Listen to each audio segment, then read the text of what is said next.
Hmm. Hai Freddy, hai. Kenapa? Saya nak cakap, tadi ada bodyguard. Sekarang mana bodyguard tu? Mana aku nampak dia? Aku kan Freddy. Hai Freddy ke tak Freddy, kena cari night guard juga. Kalau tak aku cepuk ni geram nak. Alah, jangan marah. Okey, aku cari mana night guard tak jumpa. Night guard dekat depan kau je. Alamak, aduh, sakitnya mata aku. Weh, kau buat apa dengan tu?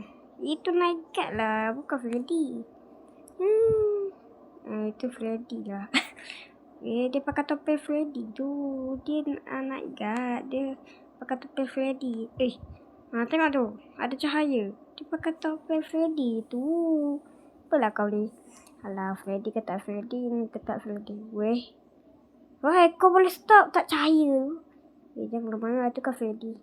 Freddy, sekarang ni bukan Freddy. Ini night guard. Kau faham tak? Sekarang mana dia? Kenapa saya tak kisah? Sebab saya nak balik kampung, nak pergi beraya. Bye. Okay.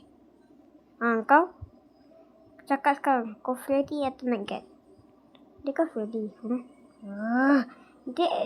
Dia bukan Freddy lah. Tengok Freddy kat sebelah aku je. Hai. Sampai pun. Tengok budak ni. Okay.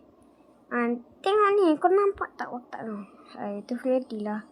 Tu Freddy. Kau nampak tak kau yang Freddy? Ini Freddy aku rasa. Kau Freddy. Apalah kau?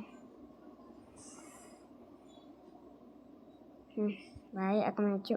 Apa kau sikit je maju? Dah lah, baik aku maju. Ayo, tak tahu kau dah maju ke dia? Biarkan je lah dia. Halo, sekarang dah pukul berapa? Sekarang dah pukul 5.59. 5.59? Ini adalah night guard. Night guard?